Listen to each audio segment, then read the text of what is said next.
Udumo kuNkulunkulu kweliphezulu nokuthula emhlabeni kubantu abathokozelwa nguye. Baba uNzibande okubingelelayo uNdlalifa izulu. Ngithi uJesu Kristu inkosi. Siyambonga uNkulunkulu wethu kakhulu, siyamdumisa ukuba kwazi ukusihlanganisa siphinde sitholane namhlanje emoyeni. Ngikustudio 1 namhlanje, ngikustudio 1. Angikho kwa-3 engingasijwayele ngempela ustudio 2. Ayike siyambonga kakhulu uNkulunkulu bangcwele, simnikeza udumo ngakho konke akasenzela khona. Simnikeza udumo, unguNkulunkulu ophilayo, uNkulunkulu owazi konke. Yafuna ngixoxele indaba emnandi. Ave maningi ama-messages ave niwathumile namhlanje. Wangazi ukuthi ayophenduleka nini onke. Ngobona khona, angishongo ukuthi yekani, kodwa ngenzela ukuthi ni-understand-e. Ngoba phela vele bengibhizi ngathi thumelani ngoLwesibili. Bakhona-ke abebengalaleli, abaqala izolo bathumela. Kanti besivumelene ukuthi izolo ngizobe ngilokhu ngisaphusha. So-ke njengamanje-ke, hhayi cha, nithumelile ngani zakwethu.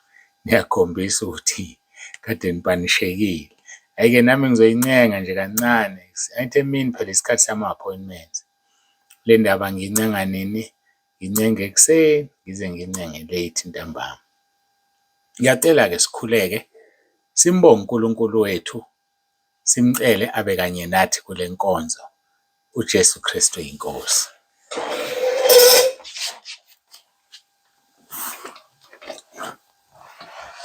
Baba ongcwele, Baba olungileyo, uNkulunkulu wethu nomusa, siyabonga uthando osithande ngalo.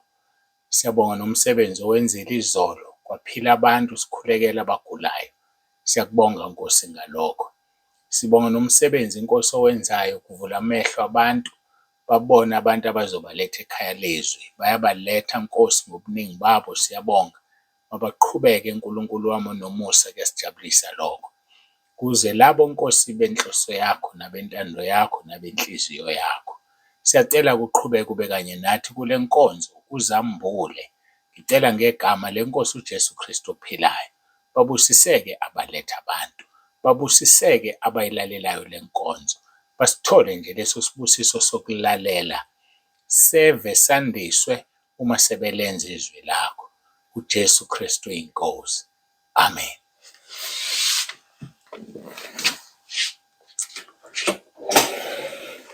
Siyambonga uNkulunkulu wethu kakhulu, siyamdumisa bangcwele. Siyambonga. Ngitheke izolo ngokugcina inkosi izoqala ku-verse 21 laphaya kuba seKolose. Kodwa-ke asiye ezwini lethu eliyisisekelo uJohn chapter 17 uverse 1 noverse 2. UJesu wakhuluma lokho, wayesephakamisela amehlo akhe ezulwini wathi, Baba, isikhathi isifikile, khazimulisa indodana yakho, ukuze indodana ikukhazimulise wena. Njengalokhu uyiphile amandla phezu kwenyama yonke, ukuba bonke oyiphe bona ibaphe ukuphila okuphakade. Siyambonga uNkulunkulu wethu, siyamdumisa. Sizoqhubeka-ke siye laphaya kwabaseKolose chapter 1, siqale kuverse 21. Uthi-ke nani ekade ningabafokazi nezitha engqondweni ngemisebenzi emibi, nokho manje usebuyisene nani emzimbeni wenyama yayo ngokufa, ukuba animise ningcwele, ningenasisihla nacala phambi kwakhe.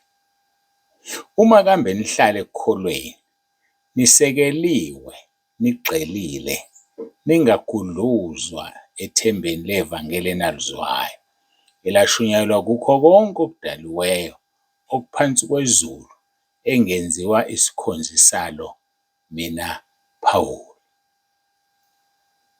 uNkulunkulu akasisize sisabuka lamavesi, kodwa-ke sizoqala ngayo verse 21.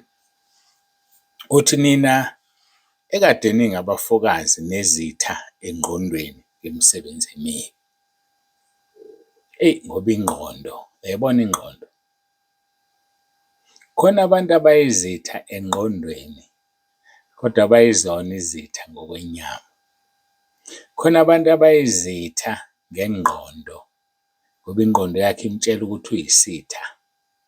Yazi ingqondo ikhuluma ezinye izinto, ikutshela ukuthi awulutho wena, ikutshela ukuthi awufanelekile wena, ikutshela ukuthi awuxoleliwe wena, ngoba isuke ikhontrolwa yisitha esingusathane.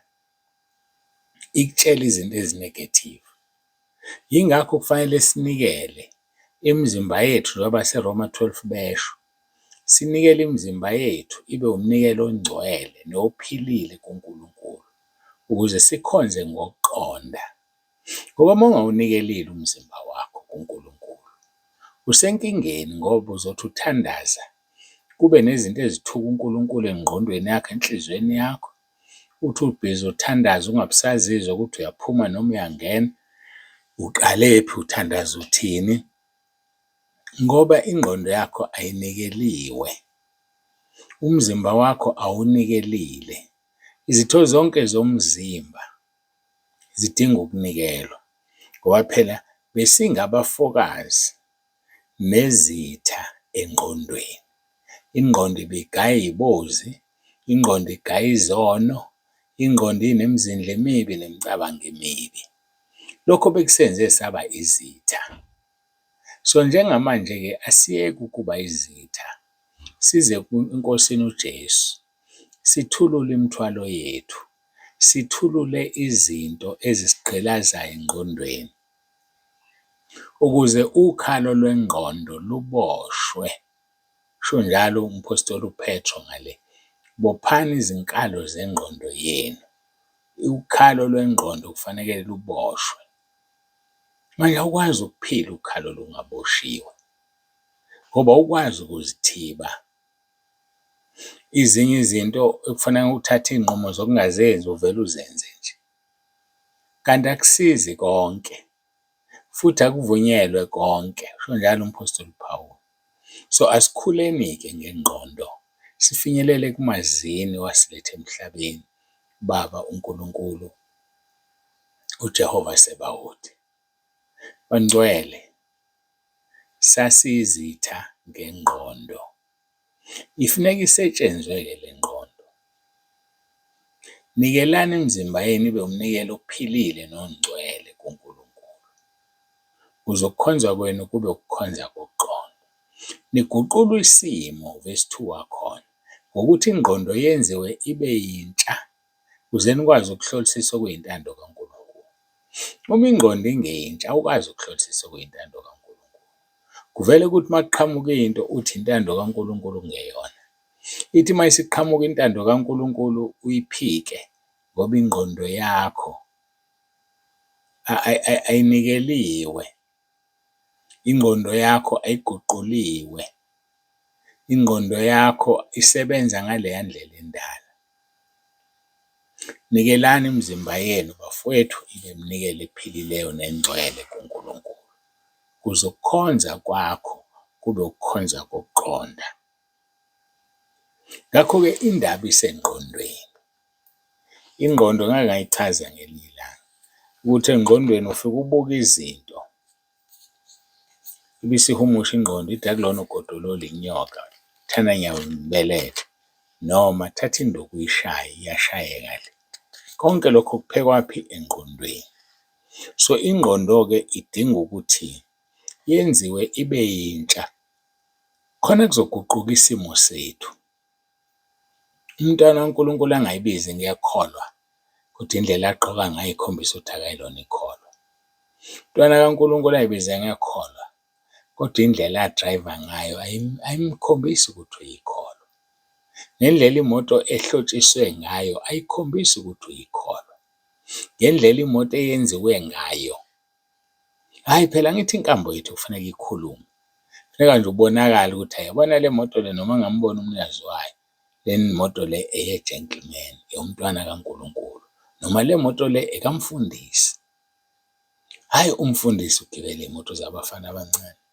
Useze wayishintsha ne-exhaust. Ningangizwa kabi, angishongo ukuthi kuyisono lokho. Niyangizwa bazalwane? Angishongo ukuthi kuyisono. Engikhulume kaningi kunina ngathi angishumayeli into engekho eBhayibhelini bese ngithi iyisono. Kodwa la sikhuluma nge-image yomntwana kaNkulunkulu. Thola umuntu seyidimela imoto imnyama bhuqe, kodwa ungumntwana kaNkulunkulu. Khona izinto ezingahlangani, khona izinto ezingavumi. Kwenzeka kanjani lokho? Awukwazi ukuthi ube nemoto edinyiwe emnyama engathi ekatsotsi, engathi untshontsha abafazi babantu, untshontshe iy'ntombi zabantu ukuthi bangaziboni. Isikhathi esiningi nayo leyo moto ibuye ibe sekungcoleni, thola ukuthi kulalwa kuyona. Uyidimeleni imoto yakho mntwana kaNkulunkulu? Awungixoxele. Mfundisi wami, uyidimeleni imoto? Yaze yabamnyama nje, yamnyama bhuqe. Ukhumbuleke, uNkulunkulu uhlulela ngenhloso. Uma inhloso yakho iyinhle, yamukeleka kuNkulunkulu, hhayi, qhubeka wena udime imoto. Kodwa uma inhloso yakho iyimbi, uzoyisihogweni ngenxa yenhloso yakho. uNkulunkulu uyahlulela nangenhloso. Afuna ukubona ukuthi usibani bani aze ayenze le nto, uhloseni, uyenzeleni. Hhayi bafowethu, ake sihambe sokwakhe. Ungaphuzi amanzi ngebhodlela likabhiya. Ngoba abantu bazocabanga ukuthi uphuza ubhiya, kanti uyazi wena ukuthi uthela amanzi. Akuwona ubhiya lo uphuza amanzi.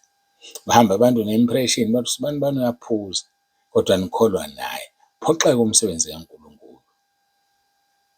Ezinye zezinto asiziyeki ngoba ziyisono, kodwa siziyeka ngoba zizokwakha i-image embi, zizokwakha isithombe esimbi ngebandla noma isithombe esimbi ngawe uqobo. Kodwa nje okukhulu, thina asihlaleni eNkosini yethu uJesu. Yena simvumele ahlale kithi ngomoya wakho oyingcwele. Uzosifundisa umoya oyingcwele ezinye zezinto. Asiphathe kahle umoya ongcwele.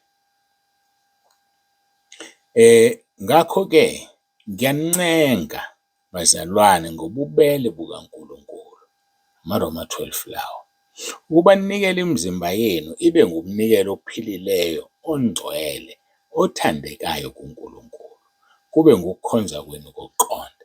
Ngoba kuyenzeka uwunikele umzimba, kodwa ungawunikeli ngendlela, noma uwunikele uphinde ubuye uwusebenzise ey'ntweni ezi-wrong.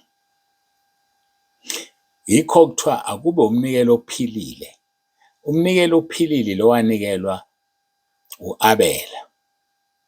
uKhayini wanikela umnikelo ofile, okuthe mase kukhethwa oka-Abela wathukuthela wazombulala. So-ke iminikelo yethu ayibe iminikelo ephilayo, ayibe iminikelo ekhazimulisa igama likaNkulunkulu. Siyinikele imizimba yethu ingenzi izinto ezi-wrong. Wembathise umzimba wakhe iNkosi uJesu, ukuze ungavuki umzimba, ingavuki inkanuko kulowo mzimba.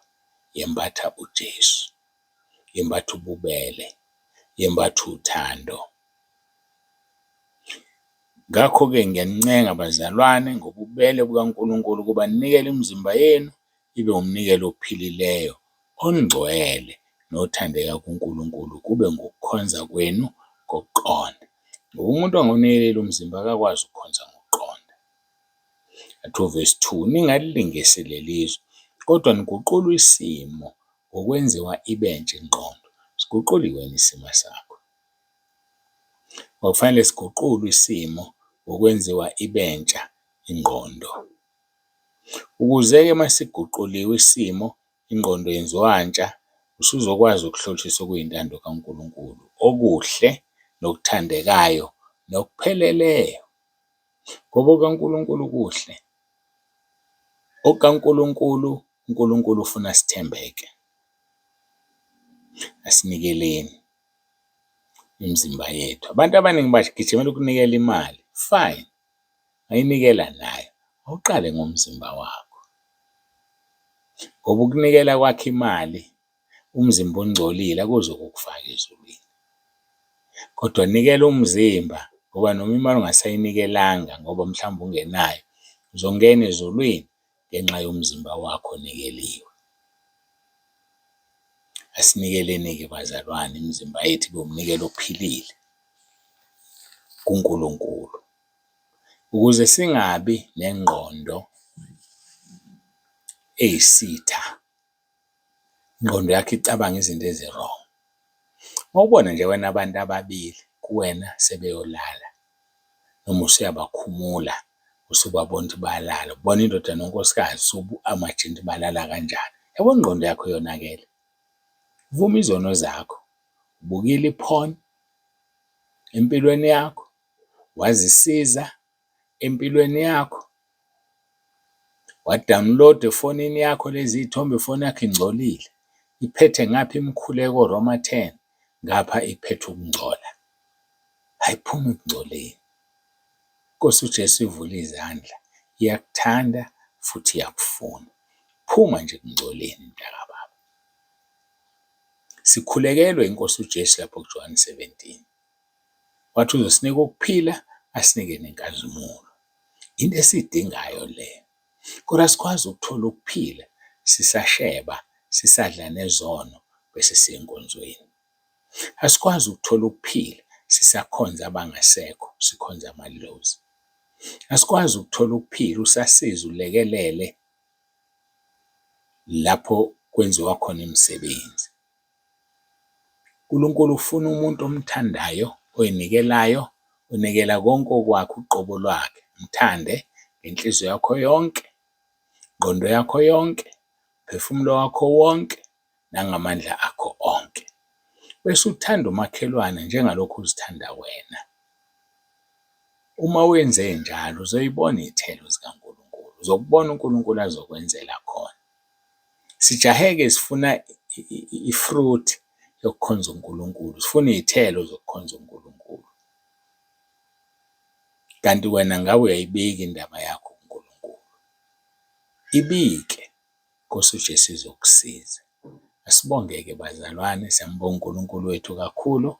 Niphile nje, ngiyanithanda emakhaya. Ngiyanithanda, ngiyanikhulekela ngoba ningumqhele wami. Nawe-ke yakha owakho umqhele ngokuletha abantu. Usubalethile ubakhulekele ngoba bangumqhele wakho nawe. Soul Winners Crown. Masikhuleke. uJesu Kristu inkosi.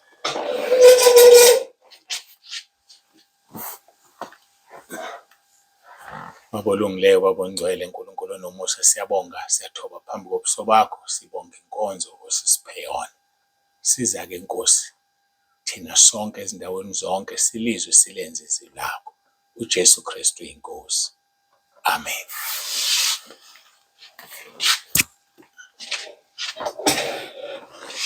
Siyambonga uNkulunkulu kakhulu, sesifikile emaphethelweni enkonzo yethu. Baba uNsibande usiyavalelisa, uthi uJesu Kristu inkosi.